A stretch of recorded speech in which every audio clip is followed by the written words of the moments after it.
Now let us discuss first the Carnot refrigeration cycle. In the vapor compression refrigeration system, first of all we will take what is the how this Carnot refrigeration cycle will be there when there is a phase change in the cycle, right? In any one of the process, at least in any one of the process, there is a phase change from the liquid to vapor or from vapor to liquid. So we will discuss this Carnot refrigeration cycle. This cycle is a completely reversible cycle.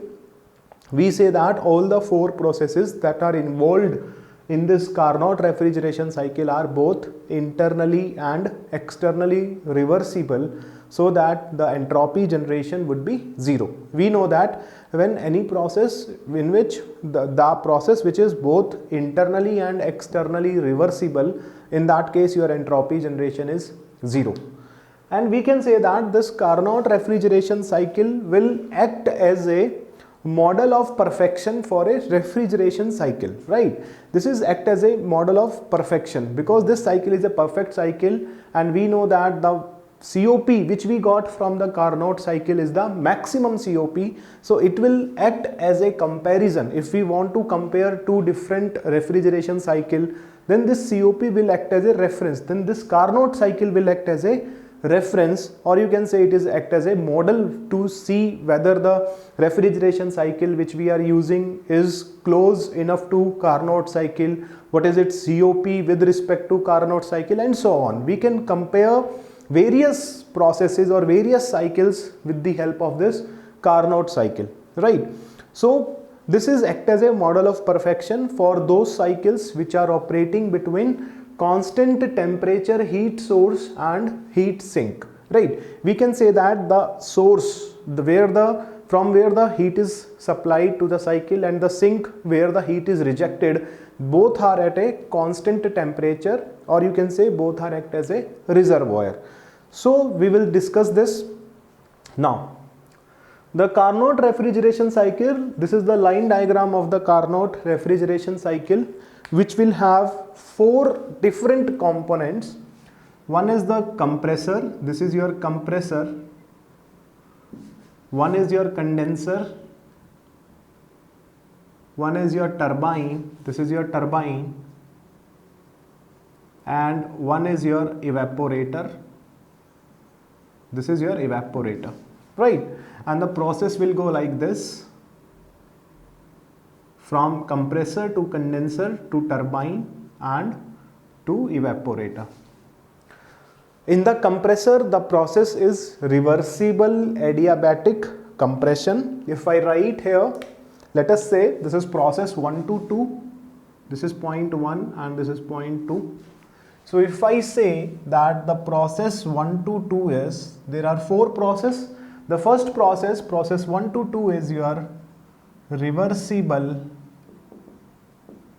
adiabatic compression.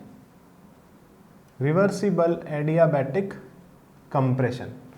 Next is process 2 to 3 in the condenser. We know that in the condenser heat is rejected to the sink.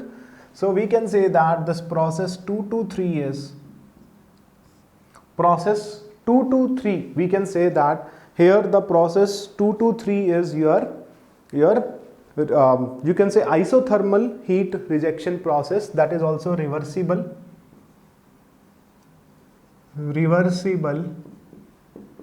isothermal heat rejection. All the processes are reversible. Then this process 3 to 4. 3 to 4 is reversible adiabatic expansion. Reversible adiabatic expansion. And process 4 to 1 is reversible. Process 4 to 1 is reversible isothermal heat addition. And we will say that if this process, this 2 to 3 and 4 to 1, they are also constant pressure, right? We will discuss it. Now if you know that this is the basic, that in the compressor some work is given from the surrounding, let us say this is WC, from here some heat is rejected, let us say this is QR, here some work is produced by the system, so that let us say WT, and here some heat is supplied, some heat is absorbed by the cycle, let us say this is QS. QS is the heat supply. There is a shaft which connects this compressor and turbine, because we want to utilize this turbine work to run this compressor. So we can say the net work which we have to give to the system is WC minus WT. We all know these kind of a basics. We already discussed this, that the sum of the turbine work will be used to give it to the compressor, so that the net work which we have to give from the surrounding will be less from WC minus WT. So this is a Carnot cycle, you can say. And if I make the TS diagram for this Carnot cycle, this is important, please pay attention here. This is an important thing which we are discussing.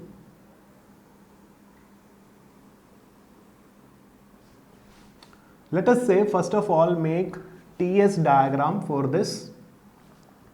Suppose this is the vapor dome. You know this is a vapor dome, right? This is a saturated liquid line, this is saturated vapor line. Here we have vapor, inside this we have mixture of liquid and vapor. Here we have subcooled liquid, right? This is subcooled liquid, mixture region. Here you have your superheated region, right? This is the TS diagram for any pure substance if you want to make.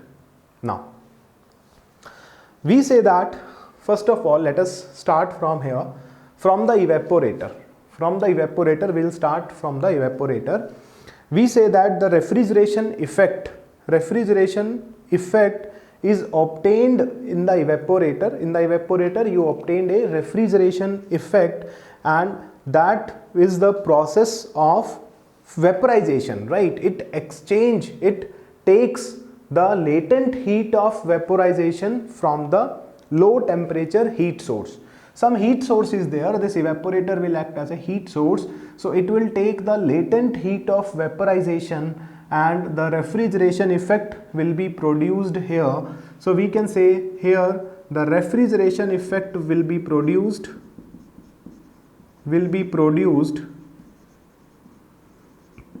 by extracting latent heat of vaporization.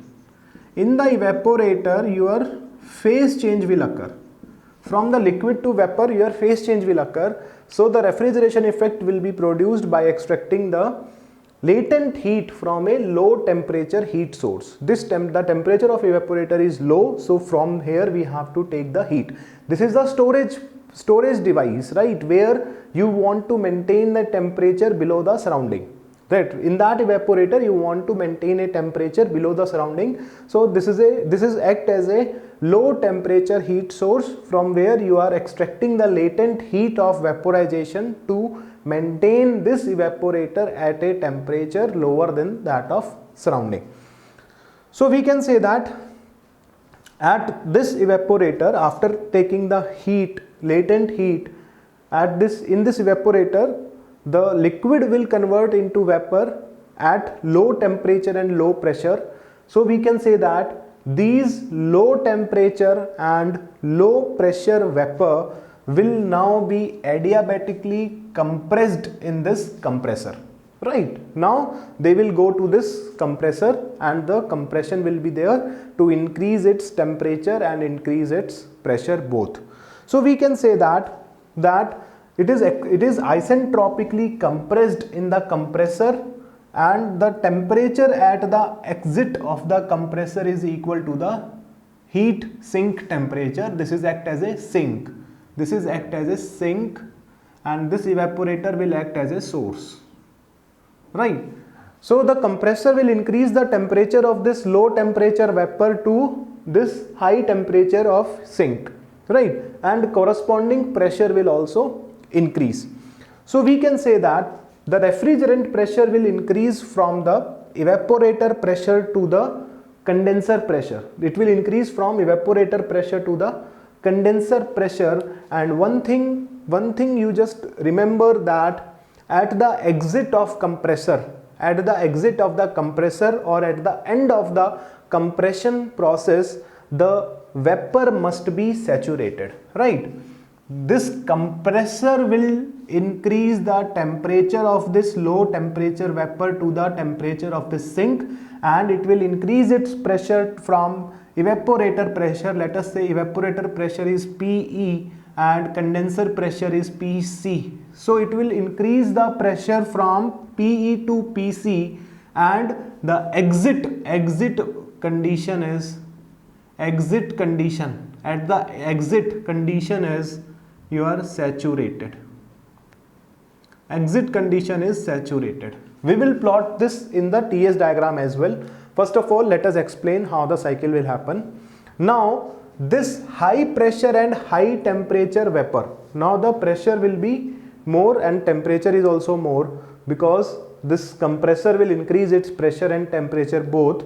So we can say that this high temperature and high pressure saturated refrigerant undergoes the process of condensation. Now the condensation will occur. Condensation means the phase change from vapor to the liquid, from vapor to the liquid. Now in the condenser, this vapor will convert into the liquid refrigerant, and it will reject its latent heat corresponding to this pressure PC. It will reject its latent heat corresponding to this pressure PC. So we can say that this refrigerant process will undergo the process of condensation, and it reject the latent heat of condensation in this during this process. And after this, at the end of the condenser process, at the end of the condensation process, the condition is saturated liquid. Here the condition is saturated vapor, and here the condition is saturated liquid. Saturated liquid. Now this saturated liquid will be expended isentropically in this turbine, and during this expansion the pressure will decrease from PC to PE, right? There is some expansion will be there, and we will plot the diagram. Then you will get to know that during this expansion, some part of this liquid will convert into vapor, and at the end of the turbine process, you will get a mixture. Here the condition is mixture of liquid and vapor. Mixture of liquid and vapor at the end of the expansion process, right? This you will get to know when we plot this TS diagram. Now let us plot this TS diagram. Let us plot this TS diagram first. One second. So we can say that, let us say this is the process 1 to 2. Here this is saturated vapor. Draw a straight line, because we know that isentropic process means entropy will be constant. So it will be a straight line like this, because we know at the end of the compressor the situation must be, at the end of the compressor situation must be saturated vapor. This is a vertical line. Let us say this is point 1, this is point 2. This is compression process, adiabatic, reversible, that is isentropic process. Entropy will be constant. Entropy will be constant. Now from 1 to 2, this is adiabatic compression. From 2, the process is reversible isothermal heat rejection, and we know that in the process 2 to 3, latent heat will be rejected, and the process is a condensation process. At the end of this, here we have 3, that is at the saturated liquid line. Condensation will occur at the saturated liquid line, it will end at here. Now we know that from 3 to 4 we have adiabatic reversible expansion. It will be a straight line. That's why we say that if it is a straight line from this point 3, if you draw a straight line, it will end in the mixture region. It will end in the mixture region, right? So if I draw this, it will end somewhere here. This is point 4 in the mixture region. Point 4 condition is the mixture of liquid and vapor. And then 4 to 1 absorption of latent heat. 4 to 1 is the absorption of latent heat, right? This is point 1. So this is the diagram of TS diagram of the Carnot refrigeration cycle based on the vapor compression system, right? So this is a triangle and we can say these are the 4 processes which were happening here, right? Now we will say that this is the TS diagram for the reversed Carnot refrigeration cycle, right? These are the 4 processes, 1 to 2, 2 to 3, 3 to 4 and 4 to 1. Now let us solve for the COP of this reversed Carnot cycle.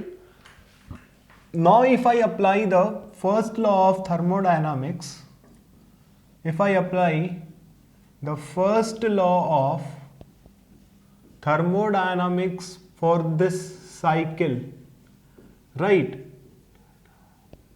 We know that the first law of thermodynamics for a closed cycle is the sum of all the heat transfer will be equal to the sum of all the work transfer. Will be equal to the sum of all the work transfer, this we know. So we know that in this process 4 to 1 heat is supplied to the system, this is QS, and here some heat is rejected, that is QR. Some work is done on the compressor, let us say WC, and some work is produced by the turbine, let us say WT. Let us say WT, right? These we know. So if I apply this, then what is the net heat transfer? The net heat transfer will be heat supplied to the system is positive, heat rejection is negative. So we can say this will be equal to QS minus QR. This is equal to net work is WT, because work done by the system is positive, work done on the system is negative. So this is WT minus WC, right? You know this is the basic first law of thermodynamics for this reversed Carnot cycle. So if I solve this, then we will say that this is heat in the process 4 to 1.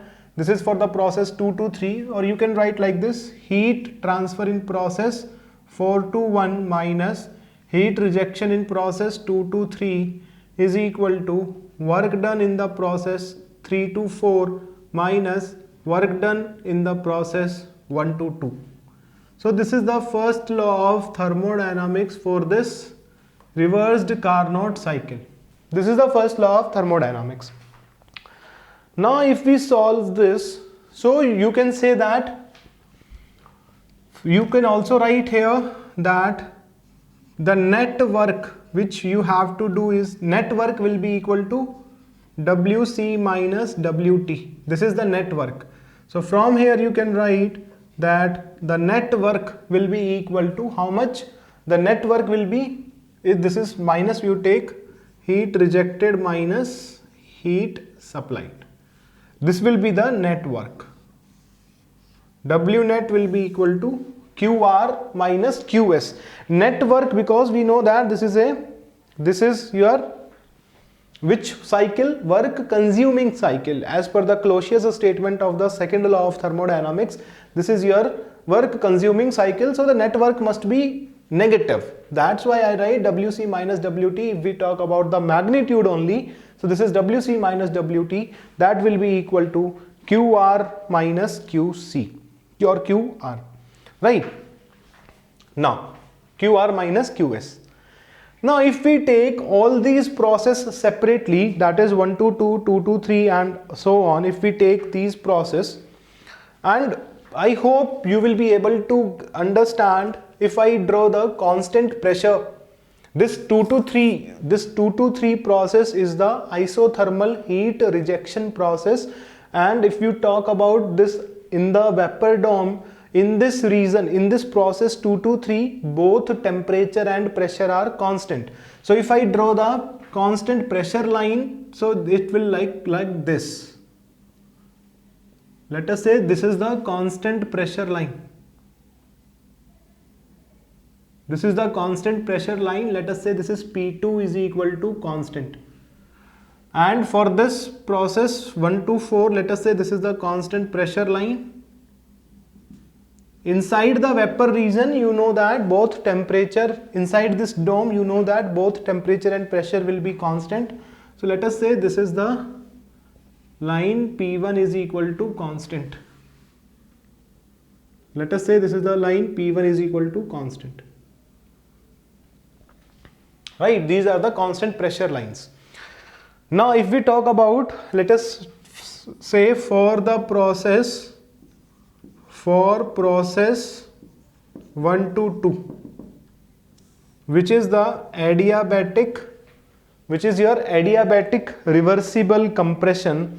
If we talk about this process, or so you know that for this process 1 to 2, your heat transfer will be 0 and entropy will be same. S2 will be equal to S1 because this is an isentropic process. This is a reversible adiabatic. So S2 will be equal to S1. Similarly, we can say that for the process 3 to 4,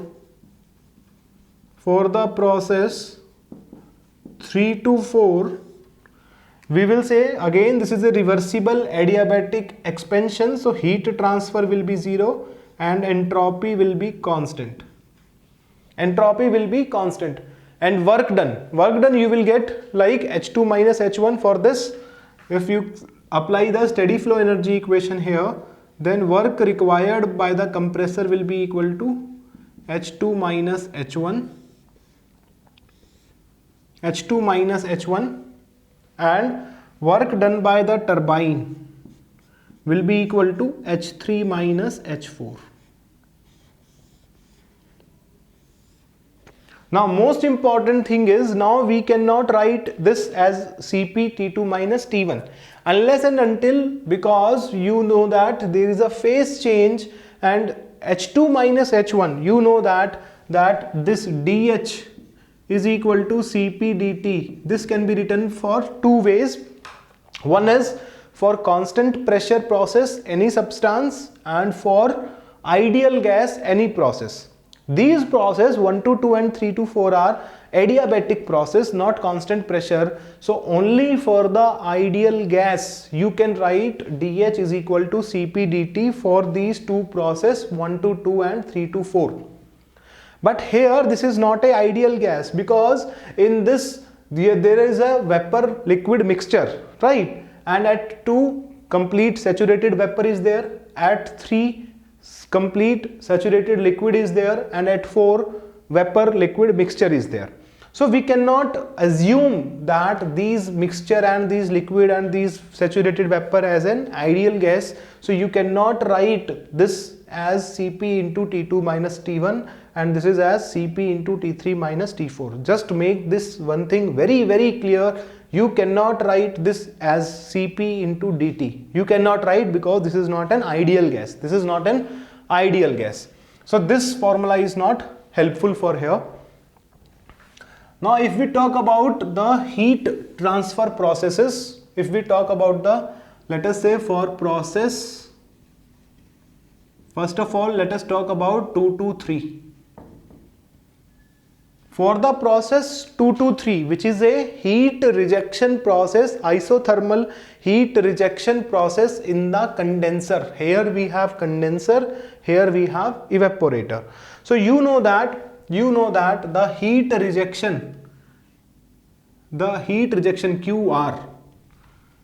QR will be equal to integration of TdS. You know that dq is equal to TdS. This is the equation valid for only reversible process. This is only valid for reversible process. This is only valid for reversible process. So this 223 is a reversible process. So you can use this dq is equal to TdS, and heat rejection will be integration of TdS. We have a minus sign here because this is heat rejection. Heat rejection is negative. So this is minus integration of TdS from 0.223. Integration limit is from 0.223. So if you solve this in this 223, this is an isothermal process, so the temperature is constant. So this T will come out of the integration. So this will be equal to minus T into integration of ds is S. So S3 minus S2. S3 minus S2. Or if you remove this minus sign, so this will be S2 minus S3, right? S2 minus S3. This will be the heat rejection process. Heat rejection will be T into S2 minus S3 from the your entropy, some table for each of the refrigerant. Let us say it is R11 or R12 or some other ammonia or water, any refrigerant is used. So then for that refrigerant in the paper you will be given as a that refrigerant properties, right? At which pressure, what is the property like enthalpy, entropy, SF, HF, everything will be given in the question, or from the table you can easily get these things. So while we are solving the question, we will see that what is the thing, because this S2 will be equal to, S2 is Sg, that is the entropy of the saturated vapor at point 2 corresponding this pressure P2.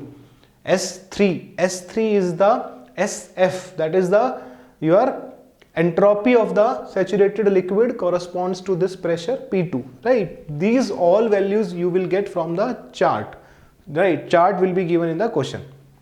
Now for the process 4 to 1 we can write, for the process 4 to 1 which is a heat addition, so I can write that this heat addition will be equal to integration of TdS, because this is also a reversible process.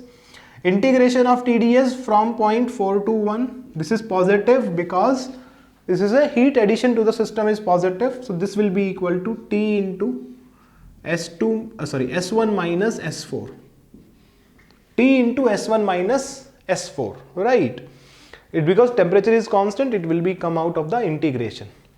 Now if I write from here that what is the COP of this reversed Carnot cycle, COP will be equal to refrigeration effect upon net work, that is WC minus WT. WC minus WT. So if I write from here that this will be equal to, what is the refrigeration effect? Refrigeration effect will be heat supply. This is QS divided by what is WC minus WT. So if you see from here that WC minus WT, from here this will be equal to QR minus QS. This will be equal to QR minus QS. So I can write QR minus QS. Right? From this equation I can write this. So this will be equal to, now one thing you have to be taken care that, let us say this temperature corresponding to this condenser is Tc, okay, and this temperature is, let us say, TE, that is evaporator temperature, that is condenser temperature. So you have to write here that this is condenser temperature and this is evaporator temperature. Temperature is important, right? Now how much is the heat supply? In place of QS I can write T into S1 minus S4 divided by QR. QR is this one, Tc into S2 minus S3 minus Te into S1 minus S4. This is the COP. COP can be written like this, right? This is a COP. Now this will be equal to, if you want to solve this, this will be equal to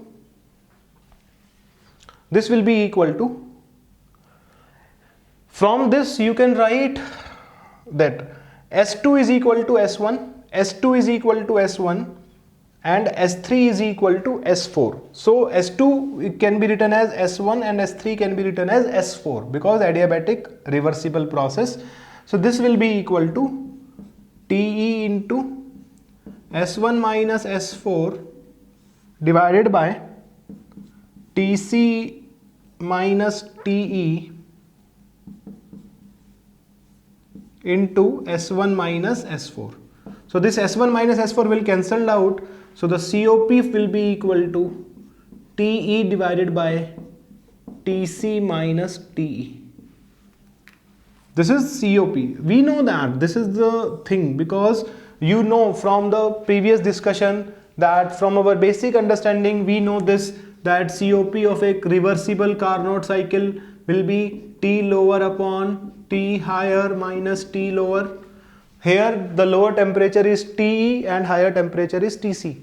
And if you remember from the Brayton cycle also,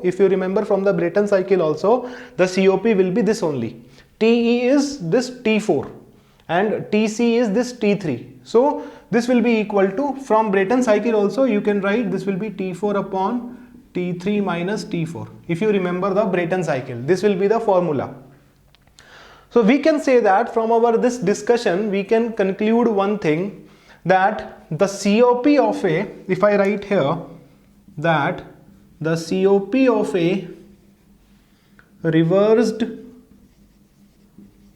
Carnot refrigerator or refrigeration cycle, COP of a reversed Carnot refrigeration cycle is a function of evaporator temperature and condenser temperature only. This is a function of evaporator temperature and condenser temperature only. It will not depend upon this working fluid. Which fluid is flowing, which refrigerant is flowing in this cycle. The COP of a reversed Carnot cycle is not depending upon that working fluid. It is only and only depending upon the condenser temperature and evaporator temperature. That's why whether it is a gas refrigeration cycle or it is a vapor compression cycle, for the Carnot cycle the COP will be same. The COP will be same, right? This is the first thing which you want to know, this, that COP of a Carnot refrigeration cycle is not depending upon the working fluid. It is only a function of condenser temperature and the evaporator temperature. And from the, you say that from the Carnot theorem which we already studied in the thermodynamics, the Carnot theorem says that for the same heat source and same heat sink, if your source temperature and the sink temperature, or you can say that the temperature limits are same, if the temperature limits are same, then no irreversible cycle can have COP higher than the COP of a Carnot cycle. You know that the COP of a Carnot cycle will be always be higher than any of the irreversible cycle which are working between the same temperature limits. This is the Carnot's theorem which we already studied in the thermodynamics, right? No cycle will have the COP greater than the COP of a Carnot cycle working between the same temperature limits. This you have to understand. Right. So this is the COP of a Carnot cycle.